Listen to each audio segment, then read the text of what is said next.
E ഡിയുടെ പൂട്ട് വീഴുമോ എന്ന് CPM-ന് ഭയമുണ്ട്. ഇപ്പോൾ എന്താണ് അതിൻ്റെ വിവരങ്ങൾ?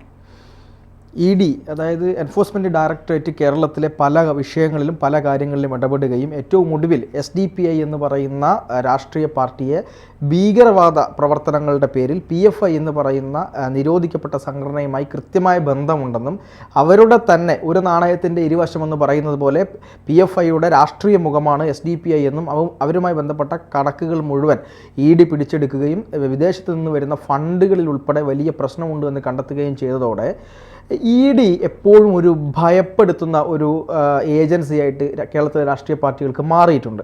കാരണം EDയെ ഭയപ്പെടേണ്ടത് ആരാണ്? യഥാർത്ഥത്തിൽ ഏതെങ്കിലും തരത്തിൽ അഴിമതി കാണിക്കുന്ന ആളുകൾ, കള്ളപ്പണം വെളുപ്പിക്കുന്ന ആളുകൾ, കണക്കുകളിൽ ക്രമക്കേട് നടത്തുന്ന ആളുകൾ, ഇവർ മാത്രമേ EDയെ ഭയപ്പെടേണ്ടതുള്ളൂ. കാരണം EDയുമായി ബന്ധപ്പെട്ട് ഏതെങ്കിലും തരത്തിലുള്ള ഒരു കേസ് രജിസ്റ്റർ ചെയ്യപ്പെട്ട് കഴിഞ്ഞാൽ ഇതിൻ്റെ തെളിവുകൾ മുഴുവൻ ED എവിടെ സമർപ്പിക്കണം? സുപ്രീം കോടതിയിലോ ഹൈക്കോടതിയിലോ, ഇനി അതല്ല വിചാരണ നടക്കുന്ന EDയുടെ സ്പെഷ്യൽ കോടതികളിലോ സമർപ്പിക്കണം. അങ്ങനെ ഒരു കാര്യവുമില്ലാതെ ഒരാളെ പോയിട്ട് EDക്ക് അറസ്റ്റ് ചെയ്യാനായിട്ട് കഴിയില്ല. അങ്ങനെ ED അറസ്റ്റ് ചെയ്ത് കഴിഞ്ഞാൽ വലിയ പ്രശ്നം അവിടെ അനുഭവപ്പെടും എന്നുള്ള കാര്യത്തിൽ യാതൊരു സംശയവുമില്ല. ഈ ഒരു അവസരത്തിലാണ് CPM EDയെ വല്ലാതെ ഭയപ്പെടുന്നു എന്ന രീതിയിലുള്ള വാർത്തകൾ പുറത്തു വരുന്നത്. കുറച്ച് മാസങ്ങൾക്ക് മുമ്പ് നമുക്കറിയാം, കുറച്ച് മാസങ്ങൾക്ക് മുമ്പ് എന്നല്ല, എനിക്ക് തോന്നുന്നു സ്വപ്ന സുരേഷിൻ്റെ കേസ് മുതൽ സ്വർണ്ണക്കള്ളക്കടത്ത്, അതുപോലെ ഈന്തപ്പഴം, അതുമായി ബന്ധപ്പെട്ടുള്ള ഈ കസ്റ്റംസിൻ്റെ ചില വിഷയങ്ങൾ, ഇതിലൊക്കെ EDയുടെ അന്വേഷണം നടക്കുന്നുണ്ടായിരുന്നു. ഇപ്പോൾ മുഖ്യമന്ത്രി പിണറായി വിജയൻ്റെ മകളുമായി ബന്ധപ്പെട്ട് SFIയുടെ അന്വേഷണവും അതിനോടനുബന്ധിച്ച് കള്ളപ്പണം ആ രീതിയിൽ സാമ്പത്തിക കുറ്റകൃത്യം എന്ന രീതിയിൽ ഉൾപ്പെടുത്തിക്കൊണ്ട് EDയുടെ അന്വേഷണവും ഒക്കെ നടക്കും എന്ന രീതിയിലൊക്കെയുള്ള വാർത്തകളുണ്ടായിരുന്നു.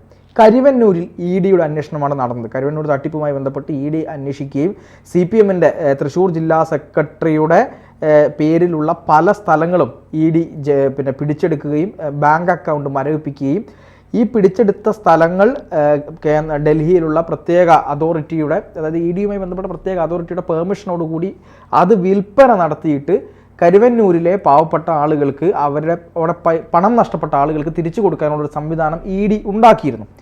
അങ്ങനെ ഉണ്ടാക്കുമ്പോഴും അവിടെയും പ്രതിസ്ഥാനത്ത് വരുന്നത് ആരാണ്? CPM ആണ്. CPM ഈ പറയുന്ന സഹകരണ ബാങ്കുകളിലൂടെ നടത്തുന്ന ക്രമക്കേടുകൾ അത് നമ്മൾ വിചാരിക്കുന്നതിനേക്കാൾ അപ്പുറമാണ്. കാരണം അവിടെ ഒരു അക്കൗണ്ട്, എൻ്റെ പേരിൽ ഇപ്പോൾ ഒരു അക്കൗണ്ട് ഉണ്ട് സഹകരണ ബാങ്കിൽ. ആ അക്കൗണ്ട് അവിടെ ഉണ്ടെങ്കിൽ ആ അക്കൗണ്ടിലേക്ക് ഞാൻ അറിയാതെ പണം വരികയാണ്. എവിടെ നിന്നാണ് പണം വരുന്നതെന്ന് എനിക്കറിയില്ല. ആരോ പണം എടുത്തു പോവുകയാണ്. തിരിച്ച് എൻ്റെ പേരിൽ അവിടെ കടങ്ങൾ, ഇപ്പം പാർത്ഥൻ എന്ന പേരിൽ ഒരു രേഖയുണ്ടാക്കി ഒരു 10 ലക്ഷമോ 20 ലക്ഷമോ കടം കൊടുക്കുന്നു. കടം അടയ്ക്കാതെ വരുമ്പോൾ, അതായത് ഒരു പരിധിയിൽ കൂടുതൽ കടം മുടങ്ങുമ്പോൾ എൻ്റെ വീട്ടിലേക്കാണ് ജപ്തി നോട്ടീസ് അല്ലെങ്കിൽ രേഖകൾ വരുന്നത്. നിങ്ങൾ കടം എടുത്തിട്ടുണ്ട് എന്ന് പറഞ്ഞുകൊണ്ട് വരുന്നത് എൻ്റെ വീട്ടിലേക്കാണ്. അങ്ങനെ അതിൻ്റെ പുറത്ത് ഞാൻ നിയമപ്രകാരമുള്ള നടപടികൾ നേരിടേണ്ടി വരുന്നൊരവസ്ഥയിലേക്ക് കാര്യങ്ങൾ പോവുകയാണ്. പക്ഷേ ഞാൻ ഈടായിട്ടൊന്നും വെച്ചിട്ടുണ്ടാവില്ല. ചില പ്രത്യേക ഇപ്പം പേഴ്സണൽ ലോൺ അല്ലെങ്കിൽ ഡയറക്ടർ ബോർഡിന് എടുക്കാവുന്ന ചില ലോൺ, അങ്ങനെയുള്ള ചില പ്രത്യേക ലോണുകളിൽ ഉൾപ്പെടുത്തിക്കൊണ്ടാണ് ഇത്തരം ലോണുകൾ കൊടുക്കുന്നത്. അതിന് കാര്യമായി ഈട് വേണ്ട. പക്ഷേ അവിടെ നിയമ നടപടി എന്ന് പറയുന്നൊരു കാര്യമുണ്ട്. ഇതൊക്കെ നമ്മൾ നോക്കുമ്പോൾ ഞാൻ എവിടെ നിന്ന് ലോൺ എടുത്തു എന്ന് ചിന്തിക്കുമ്പോഴാണ് എനിക്ക് മനസ്സിലാവാതെ പോവുക, ഞാൻ ലോൺ എടുത്തിട്ടില്ല, ഇതെൻ്റെ പേരിൽ കള്ള ലോൺ എടുത്തതാണ് എന്ന്. നമ്മൾ നിക്ഷേപിച്ച പൈസ തിരിമറി നടത്തുകയും അങ്ങനെ ആ ബാങ്ക് പൊട്ടുകയും ആളുകളുടെ എല്ലാം പണം നഷ്ടപ്പെടുന്ന അവസ്ഥയിലേക്ക് പോവുകയും ചെയ്തു. ഇതാണ് ED കൃത്യമായി കൈകാര്യം ചെയ്ത് ആളുകൾക്ക് പണം നഷ്ടപ്പെടാത്ത വിധത്തിൽ കരുവന്നൂരിൽ ED ഈ കേസ് കൈകാര്യം ചെയ്തത്. അങ്ങനെ നിൽക്കുന്ന ഒരു അവസരത്തിലാണ് ഇപ്പോൾ പുതിയതായിട്ട് CPM-ന് വല്ലാത്തൊരു ഭയം പിടികൂടിയിട്ടുള്ളത്. കാരണം CPM എന്ന് പറയുന്നത് കേരളത്തിലെ ഏറ്റവും വലിയ രാഷ്ട്രീയ പാർട്ടികളിലൊന്നാണ്. ഇവർക്ക് ഭരണത്തിലിരിക്കുന്ന പാർട്ടിയാണ്. കഴിഞ്ഞ ഏകദേശം 8 വർഷത്തോളം ഭരണത്തിലിരിക്കുന്ന പാർട്ടി ആയതുകൊണ്ട് തന്നെ നല്ല ആസ്തി CPM-നെ സംബന്ധിച്ചിടത്തോളം ഉണ്ട്.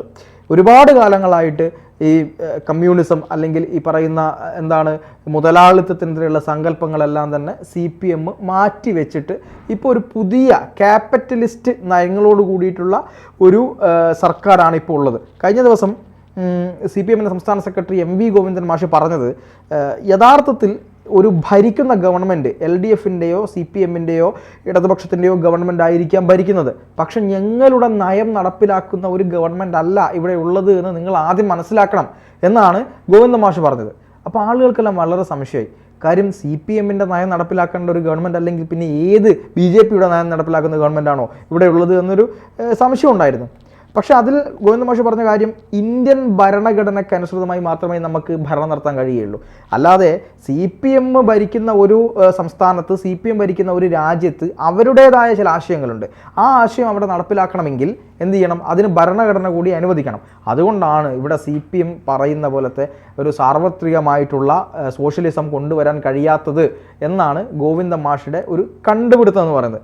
ഇതിനെ ചേർത്ത് വെച്ച് വേണം നമ്മളെന്ത് ഈ കാര്യത്തെ കൂടി കാണാൻ. അങ്ങനെ ഒരു CPM-ന്റെ നയമല്ലാത്ത രീതിയിൽ സർക്കാർ പെരുമാറുമ്പോൾ ഒരുപാട് ആസ്തി പാർട്ടിയിലേക്ക് വരും എന്നുള്ള കാര്യത്തിൽ യാതൊരു സംശയവുമില്ല. അങ്ങനെയുള്ള ഇപ്പം ഞാൻ പറയാം, ഒരു ജില്ലാ കമ്മിറ്റിക്ക് പ്രവർത്തിക്കണമെങ്കിൽ ഒരു ദിവസം, ഒരു മാസം പ്രവർത്തിക്കണമെങ്കിൽ ഒരു 5 ലക്ഷം രൂപ ഒരു ജില്ലാ കമ്മിറ്റിക്ക് പ്രവർത്തിക്കണമെങ്കിൽ വേണം. ഈ ഫണ്ട് എവിടെ നിന്നാണ്? എങ്ങനെ ഈ ഫണ്ട് സ്വരൂപിക്കുന്നു? ആരാണിത് കൊടുക്കുന്നത്? എങ്ങനെ ഈ ഫണ്ട് റേസ് ചെയ്യുന്നു? തുടങ്ങിയ കൃത്യമായ കണക്കുകൾ ആർക്ക്? സാമ്പത്തിക ഏജൻസികൾക്ക് കൊടുക്കേണ്ടതുണ്ട്. അങ്ങനെ കൊടുക്കാൻ കഴിയാത്തത് കൊണ്ട് ഒരു പക്ഷേ ED-യുടെ വലയിൽ പെട്ടേക്കാമെന്നുള്ള ഭയം CPM-നുണ്ട്. ആ ഒരു ഭയം കാരണമാണ് ഇപ്പോൾ എന്ത് പറഞ്ഞിട്ടുള്ളത്? ഇപ്പോൾ ഇങ്ങനെയൊരു കാര്യം CPM പറഞ്ഞിട്ടുള്ളത്. അതായത് നിങ്ങൾ നമ്മുടെ ഈ താഴെത്തട്ടിലുള്ള സംഘടനാ പ്രവർത്തനം നടത്തുന്ന ആളുകളൊക്കെ തന്നെ കൃത്യമായിട്ട് ഫണ്ടിങ് കൈകാര്യം ചെയ്യുമ്പോൾ അതിന് വേണ്ടപ്പെട്ട അധികാരികളുടെ ഇപ്പോൾ പറയുന്ന ഒരു അക്കൗണ്ടന്റിന്റെ സഹായത്തോടു കൂടി, അല്ലെങ്കിൽ ഓഡിറ്റിംഗ് കൃത്യമായി നടപ്പിലാക്കി ആ ഓഡിറ്റിങ്ങിലൂടെ മാത്രമേ ഫണ്ടുകൾ കൈകാര്യം ചെയ്യാവൂ. ഇല്ലെങ്കിൽ ഈ പാർട്ടി തന്നെ റദ്ദ് ചെയ്യപ്പെടുന്ന രീതിയിലേക്ക്, പാർട്ടിയുടെ വലിയ ബുദ്ധിമുട്ടിലുണ്ടാകുന്ന രീതിയിലേക്ക് ED ഇടപെടുകയും അതിൻ്റെ ഭാഗമായിട്ടുള്ള കോടതി നടപടികൾ ഉണ്ടാവുകയും ചെയ്യും എന്ന് CPM-ന് വലിയ തോതിലുള്ള ഭയമുണ്ട്.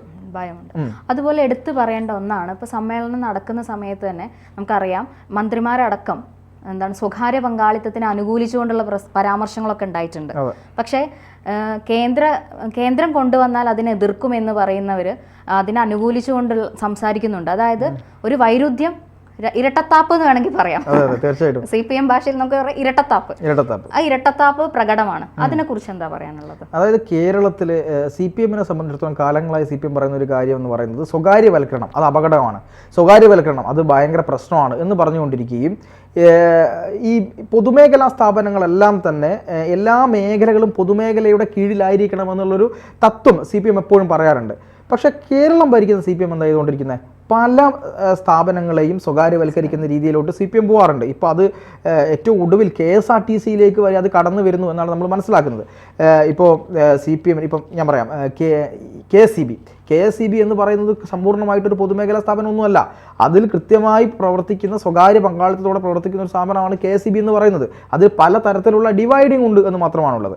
പക്ഷേ ഇതേ കാര്യം കേന്ദ്രം ചെയ്യുകയാണെങ്കിൽ അവിടെ ഈ സ്വകാര്യവൽക്കരണം എന്ന് പറയുന്നത് വലിയ ആപത്താണ് എന്ന രീതിയിലാണ് CPM പറയുക. ഇത് വിശ്വസിക്കാൻ വേണ്ടിയിട്ട് കുറേയധികം ആളുകളും ഇവിടെയുണ്ട്. സൈബർ സഖാക്കളൊക്കെ പറയും എല്ലാ സ്ഥാപനങ്ങളും വിൽക്കുന്നു, എല്ലാ സ്ഥാപനങ്ങളും തീരെഴുതുന്നു എന്നൊക്കെ പറയും. എന്നിട്ട് കേരളത്തിലെ പൊതുമേഖലാ സ്ഥാപനങ്ങളെ സ്വകാര്യവൽക്കരിക്കാൻ CPM എടുത്ത തീരുമാനം വരുമ്പോൾ അത് CPM സ്വകാര്യവൽക്കരിക്കുമ്പോൾ വളരെ നല്ല സ്വകാര്യവൽക്കരണവും കേന്ദ്രം സ്വകാര്യവൽക്കരിക്കുമ്പോൾ അത് മോശം സ്വകാര്യവൽക്കരണവുമാണ്. ഇനി രണ്ട് കാര്യങ്ങളുണ്ട്. കേന്ദ്രം സ്വകാര്യവൽക്കരിച്ച സ്ഥാപനങ്ങളെ എടുത്ത് പരിശോധിച്ചാൽ ആ സ്ഥാപനങ്ങളെല്ലാം ലാഭത്തിലായിട്ടുണ്ട്. ഒരുപാട് കാലമായി ഇപ്പം BSNL എന്ന് പറയുന്ന നമ്മുടെ ഏറ്റവും വലിയ നെറ്റ്വർക്ക്, ആ നെറ്റ്വർക്ക് ഒരുപാട് കാലമായി നഷ്ടത്തിലായിരുന്നു. ഇപ്പം BSNL ലാഭത്തിലായി. BSNL ലാഭത്തിലായതിൻ്റെ ഏറ്റവും പ്രധാനപ്പെട്ട കാരണം ടാറ്റ BSNL ഇൻവെസ്റ്റ് ചെയ്യാൻ തീരുമാനിച്ചു. അങ്ങനെ ഇൻവെസ്റ്റ്മെൻറ്റ് ചെയ്യാൻ തീരുമാനിച്ചു. പുതിയ 5G 4G ടവറുകൾക്കുൾപ്പെടെ വലിയ ഫണ്ടിങ് ടാറ്റയുടെ ഭാഗത്തു നിന്നുണ്ടായി. ഇത് സർക്കാരിൽ നിലനിർത്തിക്കൊണ്ട് തന്നെ സ്വകാര്യ പങ്കാളിത്തത്തോടു കൂടിയാണ് BSNL-ലുമായി ബന്ധപ്പെട്ട കാര്യങ്ങൾ നീങ്ങുന്നത്. പക്ഷേ ഇതേ കാര്യം കേരളത്തിൽ ഒരു കാര്യം കേരളത്തിൽ ചെയ്യുകയാണെങ്കിൽ, ഇപ്പോൾ കേരളത്തിലെ തിരുവനന്തപുരം എയർപോർട്ടുമായി ബന്ധപ്പെട്ട് അവിടെ സ്വകാര്യ പങ്കാളിത്തത്തോടെ, ഇപ്പോൾ എനിക്ക് തോന്നുന്നു അത് അദാനിയോ അംബാനിയോ ആണ് നടത്തുന്നത്. അപ്പോൾ അങ്ങനെ അത് സ്വകാര്യവൽക്കരണത്തിന് വിട്ടുകൊടുത്ത സമയത്ത് വലിയ പ്രക്ഷോഭങ്ങളാണ് ഇവിടെ ഉണ്ടായത്, വലിയ പ്രശ്നമാണ് ഉണ്ടായത്. എന്നിട്ടിപ്പോൾ തിരുവനന്തപുരം വിമാനത്താവളത്തിൽ എന്താ പ്രശ്നം? അവിടെ ഏറ്റവും മികച്ച സംവിധാനങ്ങൾ വന്നു, ഏറ്റവും നല്ല കാര്യങ്ങൾ വന്നു, ആർക്കും ഒരു പ്രശ്നവുമില്ല.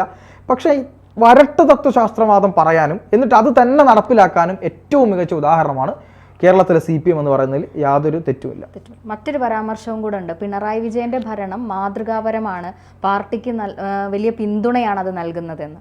അപ്പം ഇതൊക്കെ കൊണ്ടായിരിക്കാം ചിലപ്പോൾ അങ്ങനെ ഒരു പ്രസ്താവനയും സംസ്ഥാന സമ്മേളനത്തിൽ ഉയർന്നു വന്നത്.